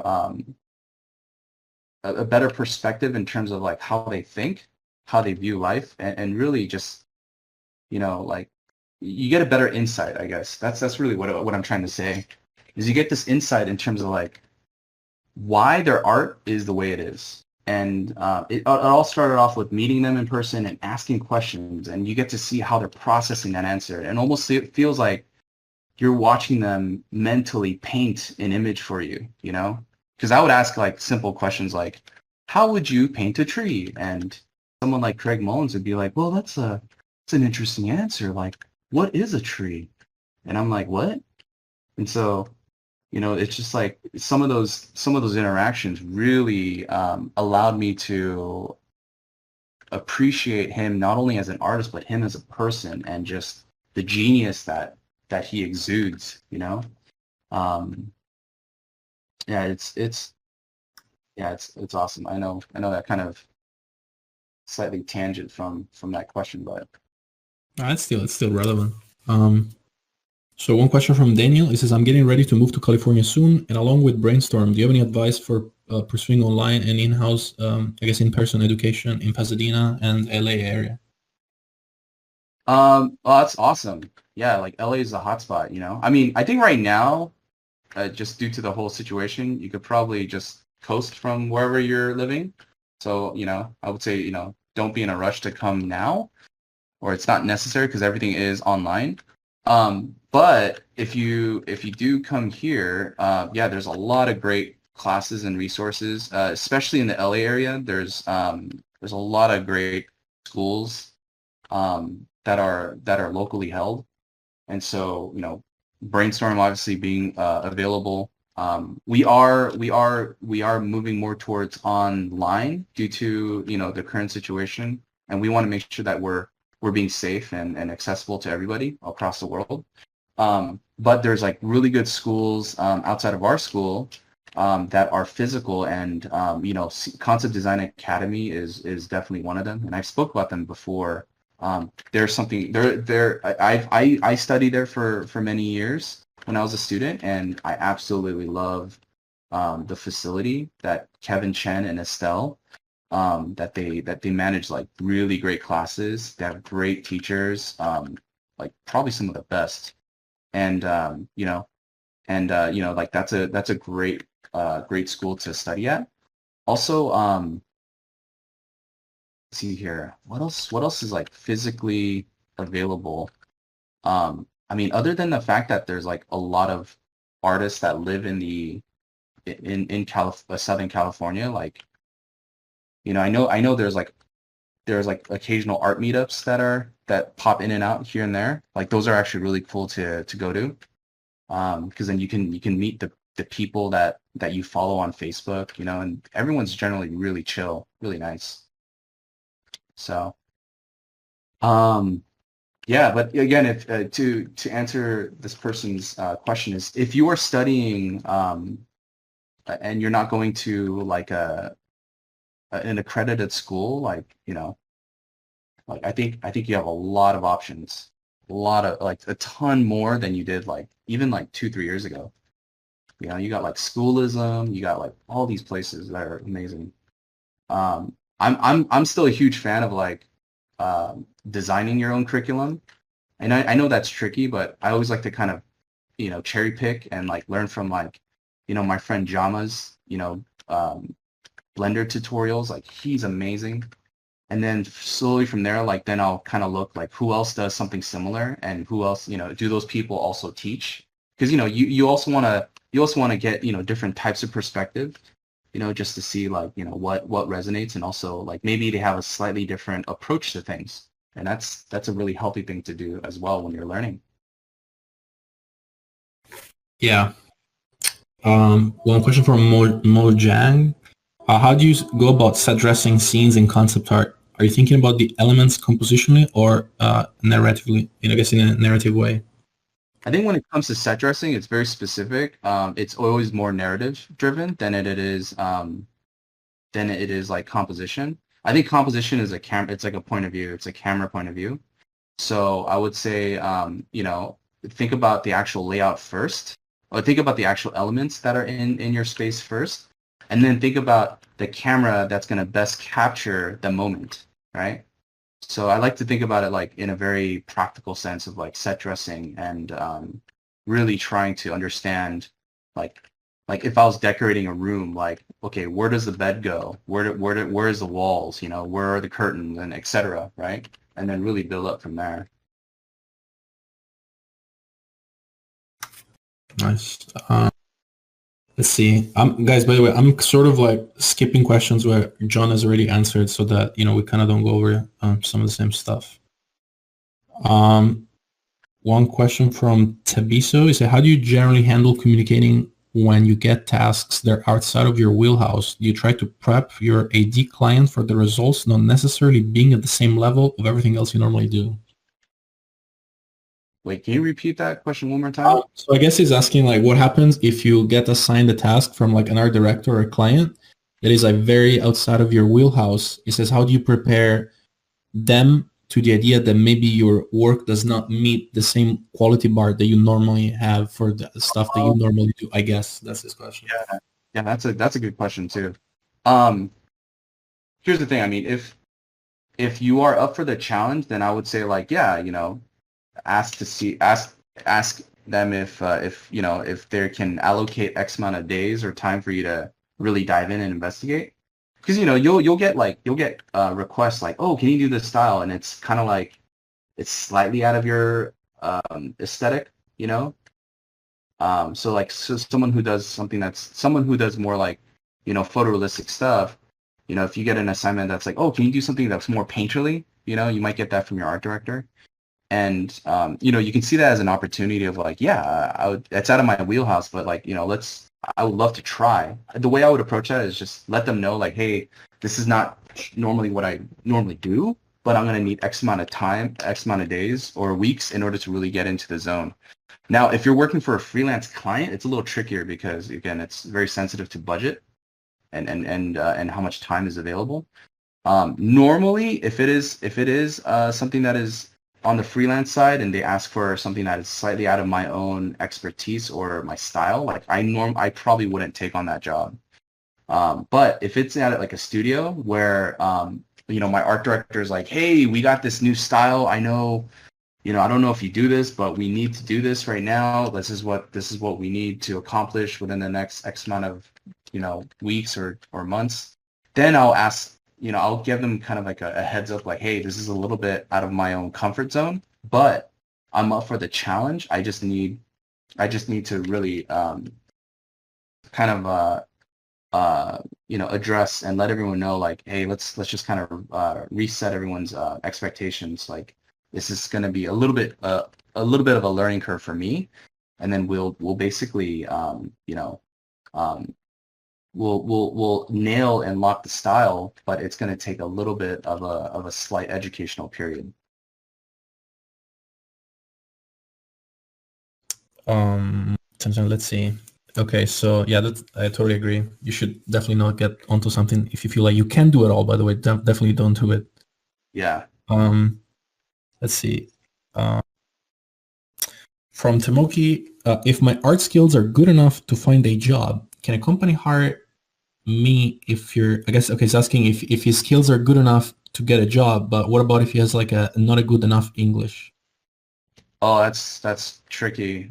Because I mean, yeah, you're going to need to communicate with them, right? So you're going to want to make sure that you're able to communicate. I know that's tricky for especially international people. Like, you might be aesthetically and technically really basically approved, or that you might be able to do the job. But a big part of being an artist as well is not just painting pretty pictures, but is communicating, right? So if you have trouble communicating, that's something that needs to get resolved. That is a big part of the job as well. Yeah, I actually just want to add something to that, is that, like, I hire a lot of people throughout the year, and I had, like, last year I've actually tried to hire, you've all seen like some of these like amazing, for instance, like there's like these crazy Chinese concept artists. They're like super talented, right? That do these like amazing paintings and like amazing designs. And I've actually reached out to like a couple of them last year because I wanted to hire them. And basically, like, it was clear they like spoke no English at all. Like their email back to me was like a Google Translate, completely broken, super hard to understand. And so, like, that's what John said. It's like, you can't, like, even if they were like the best person in the universe, you can't work with them because, like, it doesn't matter. I can't have a conversation with them explaining what I want or what they would need to change and on a daily basis. So that's really important. Like, you can't be hired just because you're amazing, basically.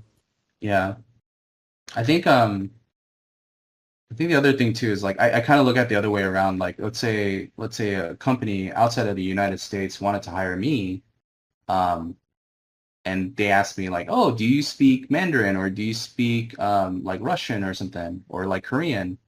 And if I don't, but that's part of like a base requirement, then I'm most likely not going to be fit for the job, right? So I see it. Yeah. I see it both ways. Yeah, And absolutely. yeah, Yeah, like yeah, absolutely. um, yeah, I've experienced that too, where like I I've had I've had interactions with other studios outside of the United States where like they wanted to work with me and they were like, "Oh my God, we'll just try to make it work," and I was like, "Oh, okay. That's awesome." It was very difficult in terms of communication because when I got feedback, I had a hard time understanding what they wanted exactly because, I didn't speak, that native language and, when they hired a translator, the translator did had a tough time translating a lot of the specifics questions that I had. So it was just it was a really awkward experience because and it had nothing to do with, the thing is it had nothing to do with painting. It had nothing to do with skill. It had to just do with like communication, and it was weird because I was like, man, it's just image making. But that's when I realized I was like, holy shit, communication is key. Like as Yeah. much as we are in the field of like communicating and painting, but the end goal is really to we are part of a bigger service, and the final product isn't just your amazing painting. It's going to be to help guide other divisions and other departments in the studio, and so that all that stuff needs to be accounted for. Absolutely. And by the way, the way you said is completely true. The other way around is like, when there's people that say want to go work in like a Japanese game company, but like they only speak English. It's like, well, if you want to work there, you have to speak the language, right? So Yeah, it absolutely goes both ways. yeah. Um, All let's right. see. So I think I have time for maybe one more question because I do Okay. have up here, and Yeah, we're gonna wrap it up. Okay, let me see. Let me then scroll through all of them, and I'm gonna pick like an interesting one. Give me a second then.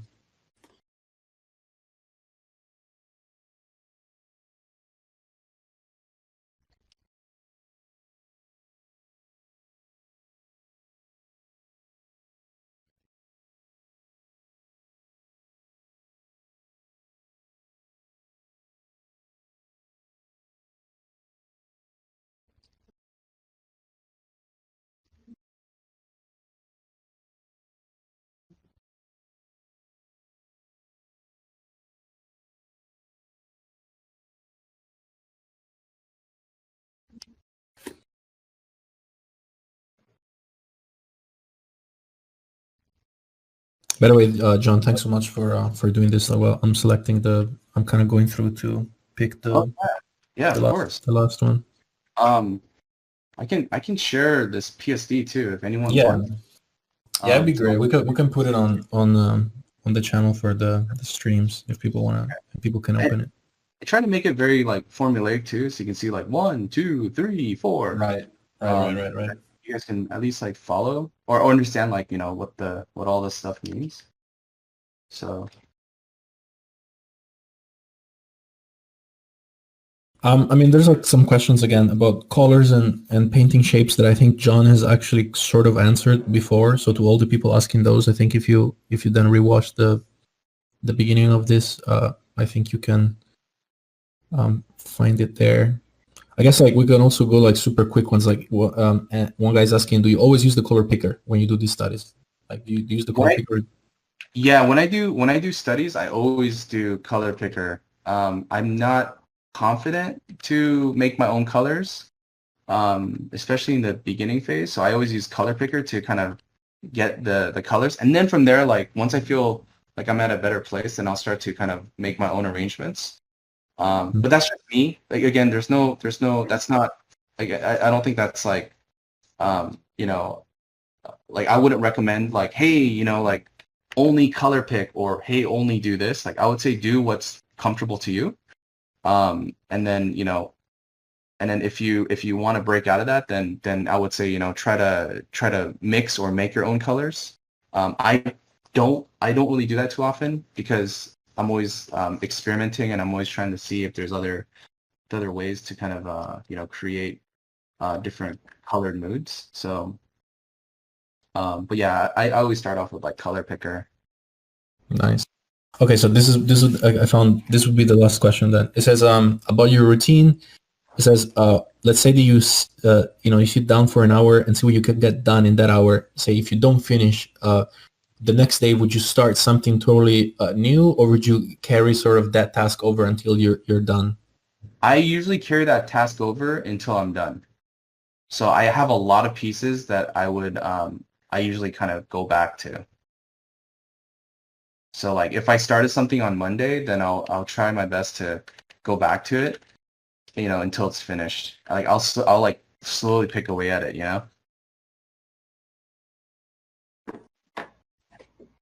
So yeah. Yeah, that makes sense. I'll use this thing too, you guys. It's called the color lookup. This is awesome. I like treat this as my Instagram filter. So you turn this on. It's under adjustments, and you go under all these little things, and then you just start going through. You're like, oh well, Instagram, right? And then you basically go here, and then you can actually put this not on normal mode, but put on color mode, so it doesn't mess with your values, and then just kind of go through all these different color modes, and you can see like which color arrangements you like. Actually, like that's pretty cool, right? So you can try different styles and tones, like whatever resonates with you. And so like it kind of adds a little extra bump, and then it comes with a mask, so you can like paint out if anything got like too heavily affected by that color lookup, so you can like do stuff like this. It's pretty fun. All right. Nice. Well, thank you so much, John. By the way, do you also want to tell, as we wrap it up, you want to tell, you can say whatever you want, but also don't forget to, plug all of where people can follow you, tell us about your school, basically tell us all of the good info. Oh, dude, the shameless plug, man. Yeah, the shameless plug part, yes. Well, first off, thanks for watching and taking the time to join us today.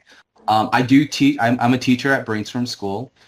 So if you guys want more, if you guys liked kind of what you saw and you like this type of workflow, be sure to check out brainstormschool.com. But I would also highly recommend, check out a lot of the other online schools as well, like Schoolism, CGMA, Learn Squared, and also Concept Design Academy. Really dive into those schools, and specifically the instructors that are teaching there. There's like all these gems everywhere. But yeah, if you guys want to join me at Brainstorm, we are open at registration. I believe we'd start school in the first or second week of September. So yeah, if you want to get your learn on, join us, and yeah, hopefully I can see you there. But otherwise, thanks for coming to the CG Core live event. I'll be more than happy to do this again for Gav. So yeah, let me know, you guys. Yeah, thank you so much, John. And you can follow John also on Instagram. His art is at jparkedart. And he also posts all the time on Facebook. He's on ArtStation. He's everywhere too. So make sure to follow him. He basically pumps these amazing paintings on a daily basis, which is kind of insane to witness. So definitely don't want to miss on the inspiration every day. But yeah, thank you so much for tuning in. Let me just end the stream again. Thanking so much, John, for the time that he has spent with us this morning. We'll make sure to have him again. And lastly, just like I did last stream, I'm just going to let you guys know that next week, not this Saturday, but the 15th of August, the next stream, the next guest is going to be Jama. So it'll probably be on the same time again. We'll make the announcement next week, and we'll probably do something very similar. He's going to be painting, taking questions and whatnot. So I'll see you guys again in basically in about 10 days or so. Yeah, don't miss that one. Yeah. So again, right. Thank you so much, John. Thanks so much, guys. Thanks so much for hanging out, and I'll see you guys next time. Thanks, John. All right, thank you. Bye, guys. Bye.